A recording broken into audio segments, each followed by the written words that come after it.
പിതാവും പുത്രനും പരിശുദ്ധ റൂഹായുമാകുന്ന സത്യേക ദൈവത്തിൻ്റെ വലിയ തിരുനാമത്തിൽ തനിക്ക് സ്തുതി. എന്നെ കേൾക്കുവാൻ സർവശക്തനായ ദൈവം വീണ്ടും ഇടയാക്കുന്ന എല്ലാ അനുഗ്രഹിക്കപ്പെട്ട പ്രേക്ഷകർക്കും കർത്തൃനാമത്തിൽ എൻ്റെ ഹൃദയംഗമായ സ്നേഹവന്ദനങ്ങൾ.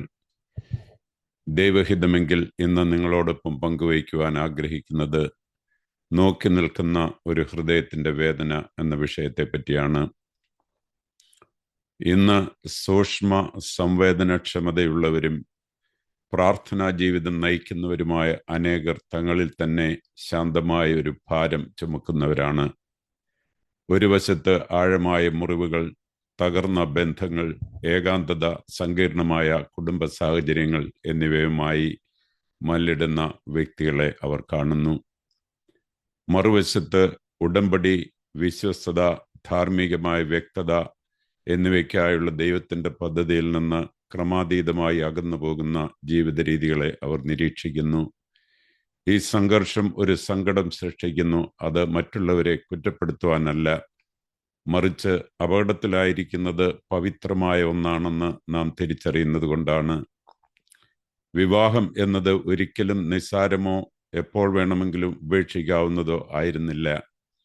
ഉൽപ്പത്തി പുസ്തകത്തിൽ ദൈവം അരുളി ചെയ്തത് രണ്ടുപേരും ഏകദേഹമായി തീരും എന്നാണ്.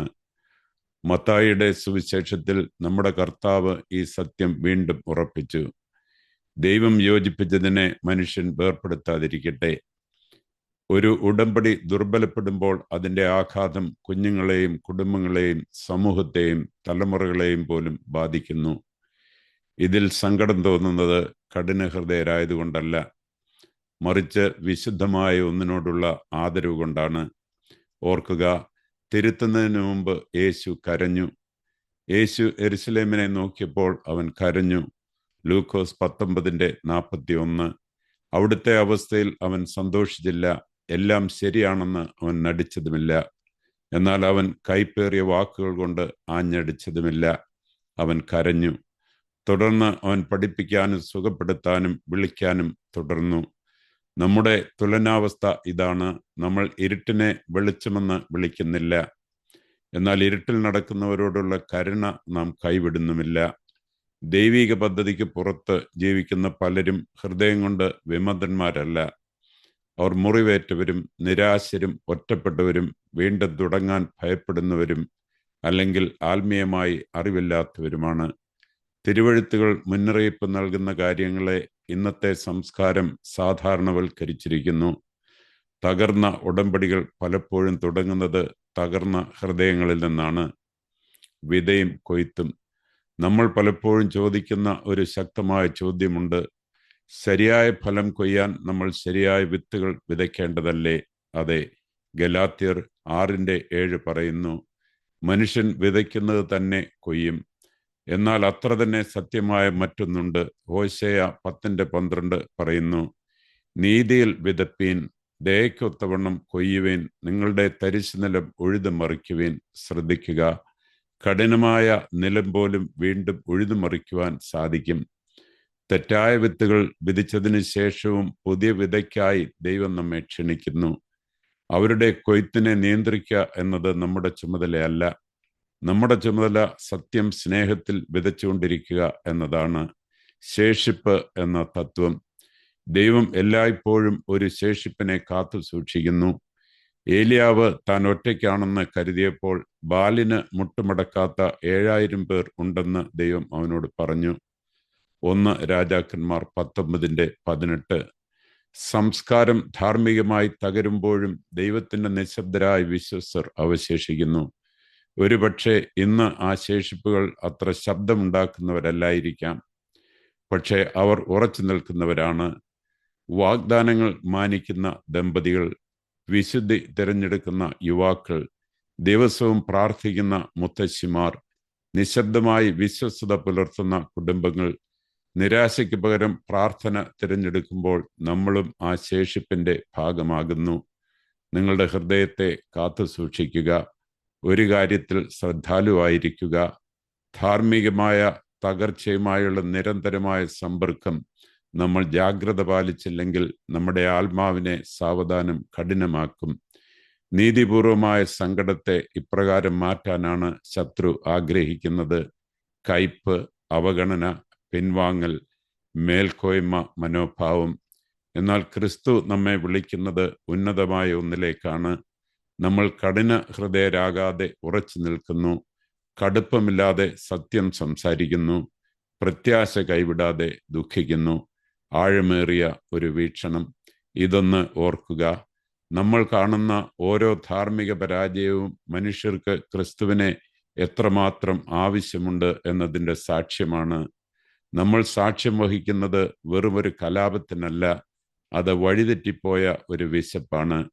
ഏകാന്തത കൂട്ടിനെ തേടുന്നു, ഭയം സുരക്ഷിതത്തെ തേടുന്നു, അഭദ്രത അംഗീകാരത്തെ തേടുന്നു, മുറിപ്പാടുകൾ ആശ്വാസത്തെ തേടുന്നു. ദൈവമില്ലാതെ മനുഷ്യർ സ്വന്തം വഴികൾ കണ്ടെത്തുന്നു. നമ്മുടെ കരുണ കാണിക്കുന്നത് തെറ്റായ പെരുമാറ്റങ്ങൾക്കിടയിലും ആ മനുഷ്യൻ്റെ ആത്മാവിനെ നാം കാണുന്നു എന്നാണ്. നമുക്ക് എന്ത് ചെയ്യുവാൻ കഴിയും? കുടുംബങ്ങളെ പേരെടുത്ത് ചൊല്ലി പ്രാർത്ഥിക്കുക. സ്വന്തം ജീവിതത്തിൽ ഉടമ്പടിയോടുള്ള വിശ്വസ്തത മാതൃകയാക്കുക. അവസരം ലഭിക്കുമ്പോൾ വിവേകത്തോടെയും സൗമ്യതയോടെയും സംസാരിക്കുക. യുവാക്കളെ അന്തസ്സോടെയും പ്രത്യാശയോടെയും പ്രോത്സാഹിപ്പിക്കുക.